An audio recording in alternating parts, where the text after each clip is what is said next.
and members of the public. Welcome to this Council Exec meeting. Would IT be able to start the live stream, please? So, as you are probably aware, this meeting is being live streamed today, so welcome to those members in the chamber, those members of the public in the gallery, and to those online. Can I ask that mobile phones are switched off or turned to silent, please?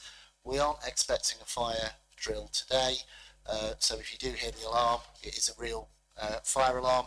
So if those members and officers in the chamber can make their way out to the assembly points, and for those of you in the public gallery and the mayor's parlour, members of staff will direct you out to the assembly points. Excuse me. So, first item of business on today's council executive is apologies for absence. I've had apologies for absence from Councillor Poole.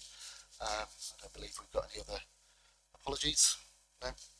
Agenda item 2 is declarations of interest. Are there any declarations of interest?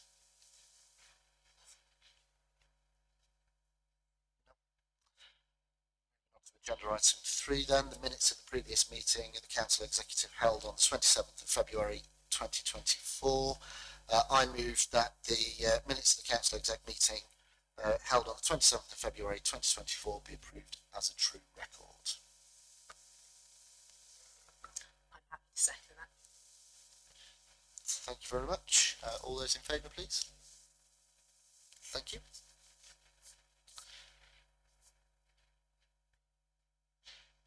Agenda item 4, land west of West End Drive, Ilkeston. This is a referral back from scrutiny. This report should have been presented by the Chief Executive, but unfortunately he is ill. So I'll present in his place. Just to also take note that the council did receive an email of a petition this morning. Unfortunately, it was past the deadline to be able to be officially included in today's meeting. However, we can acknowledge that we have received that. Also, the report that is in front of us is the referral back from the scrutiny meeting of the 15th and the 21st of February. All the details are set out there in the report, and I'll hand it over to members. Councillor Thomas. Yes, thank you, Chair. So, as we are all aware, this item has been through the scrutiny process. I would like to thank councillors and members of the public who took part, and I would like to move recommendations to B and D, please. Thank you very much. Councillor Bryan. I would like to second that and second recommendations to B and to D. Thank you very much. Thank you very much. So just to be clear that the recommendation as set out in the report of paragraph 2B is that the executive adopts the recommendations of scrutiny of the scrutiny committee on the 15th and the 21st of February 2024. It has been moved and seconded. Can I see all those in favour, please? Thank you. Any against? No. Thank you. Item number 5 is the Regulation of Investigatory Powers Act 2000, known as the RIPSA policy, and that is Danielle. Thank you. Thank you. Executive are being asked to approve the amendments made to the RIPSA policy. They're shown using the track changes in the appendix. The main changes are due to changes in legislation and regulations, a change in staff job titles and updates from the Home Office codes of practice. So they're the main changes in the policy.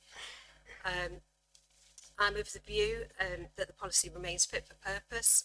This is a policy that comes to you annually, just to make sure that it is fit for purpose. The report also sets out details of recommendations that are made by the IPCO from their last inspection to the council. I'm happy to take any questions. Thank you. Councillor Reid. Yeah, thank you.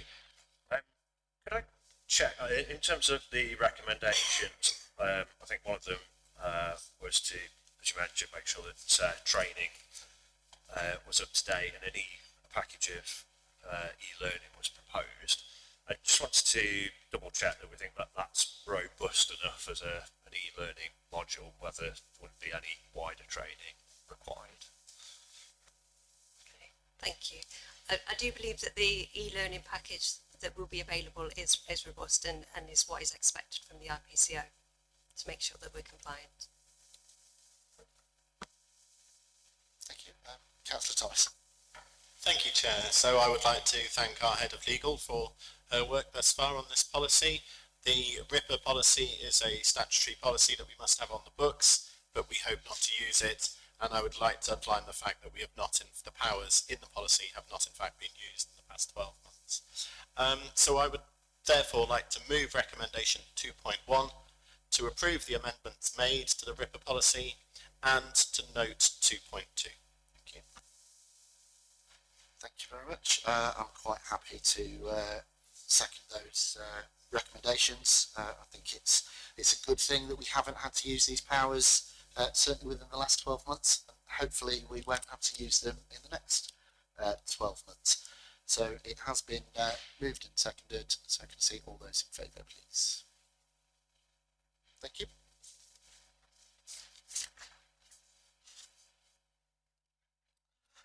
Right, agenda item 6 is the Erewash Borough Council Corporate Strategy 2024 to 2028. Obviously, this is the direction that the council will move forward to following the elections last year. I think certainly from my point of view, thank you to the officers and staff and the stakeholders and partners that have had input into this.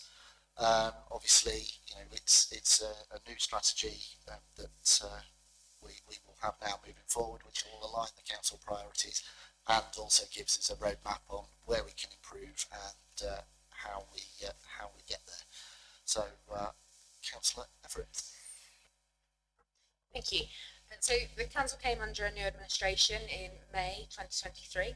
Following the change to a Labour administration, we wanted to ensure we had a corporate strategy that reflected the views of how Erewash residents voted on the priorities of the council. This corporate strategy focuses on creating vibrant and sustainable communities within Erewash, and our key aim is to work with residents and partners to create a borough where everyone feels valued and empowered to strive. We've already had feedback from partners who have said they find it easy to read and understandable, and I thank officers for their hard work in creating the corporate plan and all those who fed into it. I believe what has been created is representative of the council, residents and council employees, and I'm therefore happy to move recommendation 2.1 to send this to full council for approval. Thank you, Councillor Everett. Councillor Bryan. I think this is a fantastic document which lays out this administration's priorities for the future. These are the right priorities, the priorities that this council was elected on and that the public are on board with, and I look forward to this change in direction, a big change in direction from the previous administration that we've seen already since last year, and it's great to now be putting that into the corporate strategy, getting people on side, working with outside bodies, and I'm more than happy to second this and second the recommendations. Thank you. So it has been proposed that we accept recommendation 2.1 to be sent to the next full council meeting, which will be June, I believe, off the top of my head. So could I see all those in favour, please? Thank you. And then moving on to agenda item 7, the lease of office space at Ilkeston Town Hall, and I believe this is Mr. Haddock. Thank you. The purpose of the report brought forward today is for consideration of a 5-year lease of the first floor of the finance block, as identified in Appendix 1 of the report. The lease is proposed to an organisation called White Label Resources. The company provide professional business services to support other businesses. Draft heads of terms have been provided for members' information. These are set out under Appendix 2 of the report. They were exempt for publication owing to their commercially sensitive nature. The report's recommendations are brought forward in recognition of the Council adopting new working patterns, meaning that the Council's office accommodation is heavily underutilised. The proposals also reflect the significant budgetary pressures of the Council faces and provides an opportunity to better utilise the space and also generate an income stream for the authority over the proposed term.